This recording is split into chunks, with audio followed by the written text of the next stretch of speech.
guys, welcome back to channel. Hope you all doing good guys. இன்னைக்கு நம்ம இந்த வீடியோல அவியல் எப்படி பண்றதுதாங்க பார்க்க போறோம். அதுவும் என்னோட ஸ்டைல்ல ரொம்ப சிம்பிளாவும் டேஸ்டியாவும் எப்படி பண்றதுதாங்க பார்க்க போறோம். வாங்க வீடியோக்குள்ள போகலாம். வீடியோக்குள்ள போறதுக்கு முன்னாடி நம்மளோட சேனலை ஃபர்ஸ்ட் டைம் பார்க்கறதா இருந்தா மறக்காம சேனல் சப்ஸ்கிரைப் பண்ணிக்கோங்க. இந்த அவியல் பண்றதுக்கு முதல்ல ஸ்டவ் ஆன் பண்ணி ஒரு அகலமான கடாயில கொஞ்சம் அதிகமாவே தேங்காய் எண்ணெய் சேர்த்துக்கோங்க. அவியல் வந்துட்டு தேங்காய் எண்ணெயில் பண்ணும்போது நல்ல டேஸ்ட் கொடுக்குங்க. எண்ணெய் நல்லா சூடாகி வந்த உடனே ஒரு 1/4 டீஸ்பூன் அளவு கடுகு சேர்த்து நல்லா பொரிய விட்டுக்கோங்க. அடுத்ததாக ஒரு 1/4 டீஸ்பூன் அளவு சீரகத்தையும் சேர்த்து நல்லா பொரிய விட்டுக்கோங்க.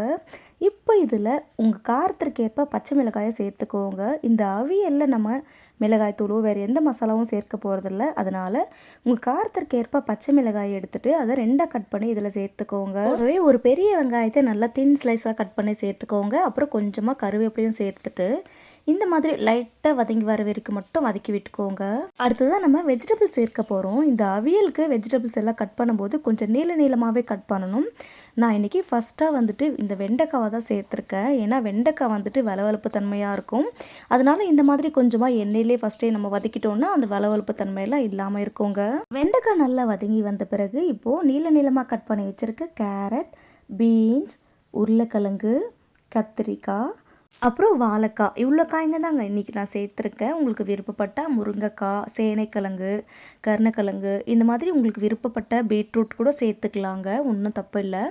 காய்களெல்லாம் சேர்த்துட்டு பிறகு கொஞ்சமாக கல்லுப்பு, 1/4 டீஸ்பூன் மஞ்சள் தூள் சேர்த்துட்டு ஒரு 5 நிமிஷத்துக்கு நல்லா எண்ணெயிலேயே மிக்ஸ் பண்ணி விட்டுக்கோங்க.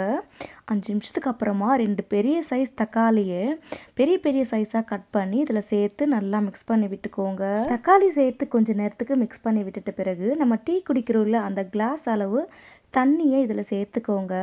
ரொம்ப தண்ணி சேர்க்காதீங்க, வெஜிடபிள்ஸ் ரொம்ப குழஞ்சி போயிடும். அதனால் ஒரு சின்ன கப்பு அல்லது இந்த டீ குடிக்கிற கிளாஸ் அளவு தண்ணி சேர்த்துட்டு நல்லா மிக்ஸ் பண்ணி விட்டுட்டு ஒரு மூடி போட்டு லோ ஃப்ளேமில் கரெக்டாக 10 நிமிஷத்துக்கு குக் பண்ணுங்கள். இடையில மூடி ஓப்பன் பண்ணி மிக்ஸ் பண்ணி விட்டுக்கோங்க. அப்போ தான் அடிப்பிடிக்காமல் இருக்குங்க. இந்த வெஜிடபிள்ஸ் எல்லாம் வெந்துட்டுருக்க சமயத்தில் ஒரு சின்ன மிக்ஸி ஜார் எடுத்துக்கோங்க. அதில் ஒரு பச்சை மிளகாய் கூடவே ஒரு 5-6 பல்லு பூண்டு சேர்த்துக்கோங்க. இது கூட ஒரு 1/4 டீஸ்பூன் அளவு சீரகம், ஒரு 10 மிளகு மட்டும் சேர்த்துக்கோங்க. அப்புறம் அரை மூடி தேங்காவை ஸ்லைஸாக கட் பண்ணி சேர்த்துக்கோங்க.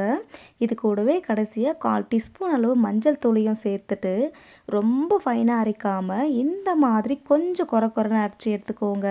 இப்போ பாருங்கள், நம்ம சேர்த்த தண்ணியுமே நல்லா வற்றி இருக்குது. மீன்வைல் வெஜிடபிள்ஸுமே நல்லா குக் ஆகிடுச்சுங்க. இந்த நேரத்தில் நம்ம அரைச்சி வச்சுருக்க அந்த தேங்காய் விழுதை இதில் சேர்த்துக்கோங்க. சேர்த்துட்டு அடுப்பை லோ ஃப்ளேமில் தாங்க வைக்கணும். தேங்காய் சேர்த்துட்டு ஒரு 2 நிமிஷத்துக்கு மட்டும் நல்லா மிக்ஸ் கொடுத்துட்டு கடைசியாக ஒரு கொத்து கருவேப்பிலையும் ஒரு டேபிள் ஸ்பூன் தேங்காய் எண்ணெயும் சேர்த்துட்டு ஒரு மிக்ஸ் கொடுத்துட்டு அடுப்பை ஆஃப் பண்ணிவிடுங்க. அவ்வளோதாங்க நம்மளோட சூப்பரான அவியல். அதுவும் என்னோட ஸ்டைலில் ரொம்ப சூப்பராகவே ரெடி ஆயிடுச்சுங்க. இந்த அவியலில் நம்ம நிறைய மசாலா எதுவும் சேர்க்காமல் நம்ம வீட்டில் இருக்கிற எல்லா காய்கறியிலிருந்து ஒரு காய்கறி அப்படி இல்லை 2 காய்கறி வச்சு ஒரு சூப்பரான ஆரோக்கியமான அவியல் தாங்க செஞ்சுருக்கோம். இதே மாதிரி அவியல் ரெசிப்பியை உங்கள் வீட்லேயும் ட்ரை பண்ணி பார்த்து உங்கள் வீட்டில் இருக்கிற பெரியவங்கன்னு குழந்தைங்களுக்கு செஞ்சு கொடுங்க. ரொம்பவே விரும்பி சாப்பிடுவாங்க.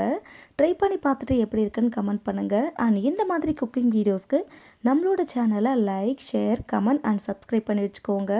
Thank you for watching.